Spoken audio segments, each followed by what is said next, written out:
What's up everybody, welcome to another video. Rocketman Luke here, and today I'm going to give you 5 tips to help you achieve Victory Royale in Fortnite's Battle Royale mode. So without further ado, let's get straight into it. My first top tip is to change your controls from the standard settings to Combat Pro. Standard settings in this game are really clunky, and when you're in the heat of the moment, having them gunfights with someone at the other end of the map or close quarters, you have to use one button to switch through your weapons. The building feels awkward, it just feels really slow and weird. If you're used to playing first-person shooter games on console, switch to Combat Pro. It will feel a lot more like home. You can click to crouch, A to jump, and you can cycle through your weapons using the LB and RB. It feels way faster, way more natural, and it really helped me a lot from the beginning. Just get over the initial learning curve of this game.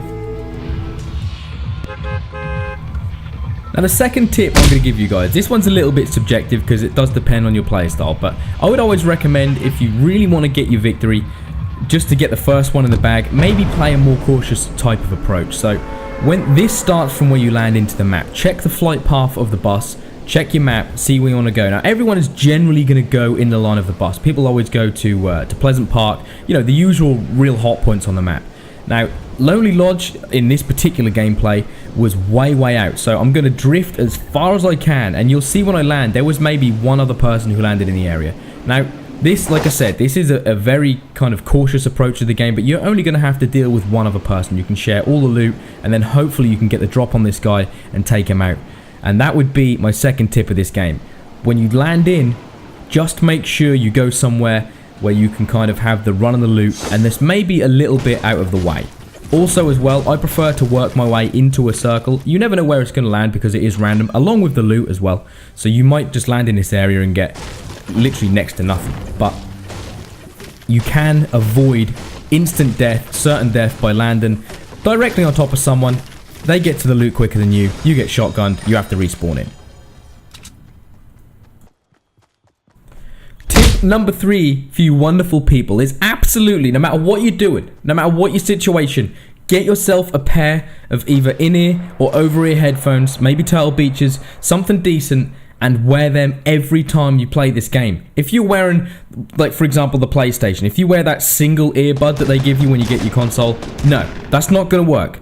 If you're using surround sound on TV, that might work. That might work. If you're using audio that comes directly at the back of your telly and you're sitting on a couch quite a way away from your PlayStation, from your TV, that's not going to be good enough. You absolutely need to rely on every advantage you can get on this game, and one of the biggest advantages you guys can get is sound. Having earphones on. I shared this particular piece of gameplay because them first shots, I could pinpoint exactly where it was coming from. That was because of the Turtle Beaches that I was wearing. I knew exactly where the shots were coming from. I zeroed in, I let the gameplay play out, and I went up and I killed the straggler, you know. I killed the straggler. So that is my third top tip. Absolutely get yourself a pair of headphones, especially when you're in buildings, because even when people are crouching and they're walking slowly, you can still hear their footsteps.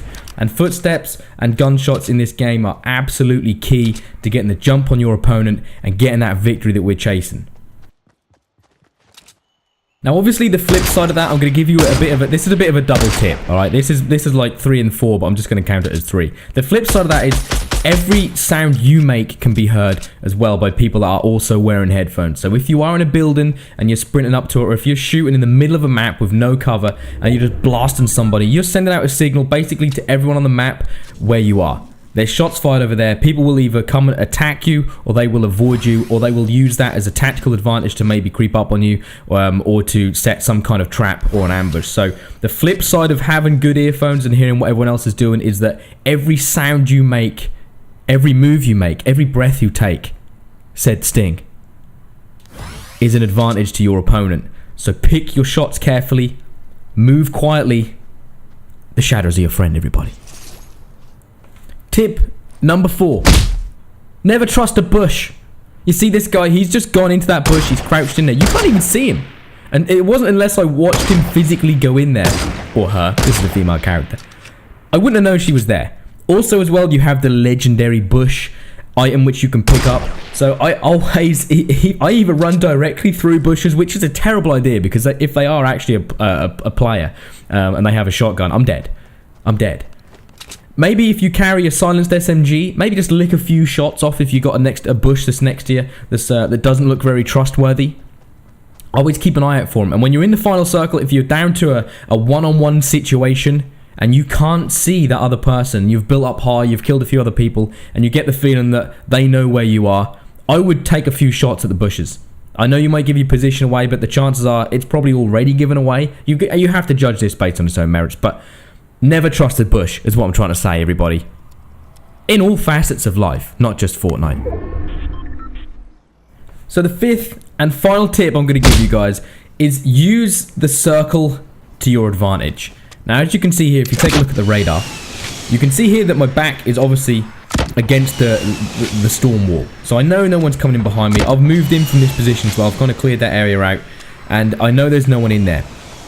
Now, I know there's a guy in that building there because he's built up. So if the next circle is going to be in the bottom left, as you can see, it's going to be the bottom left of the current circle. Now, the sensible thing, I don't actually demonstrate it that well in this particular piece of gameplay, but I wanted to share it because I got my win. The best thing to do would be to move round on the tight edge of the storm circle. You can see me moving in here. I know there's no guy on the right hand side because I can see these rockets coming up. It's a one-on-one situation, so I've moved in, but I would normally move tight around the outer edge and then move in to where that guy's at, where I think he's at, to cut him off.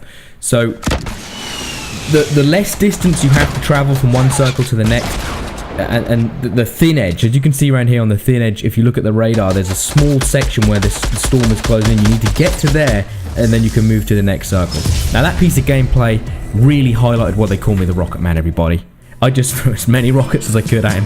He returned a few, but we got the victory. I really hope, peeps, this video helped somebody, anybody, get their first Victory Royale. If it did, or if it got you a little closer, drop me a like on the video, subscribe to the channel if you're new, drop a comment below if you think I missed anything important, and I'll see you people in the next video. Peace out.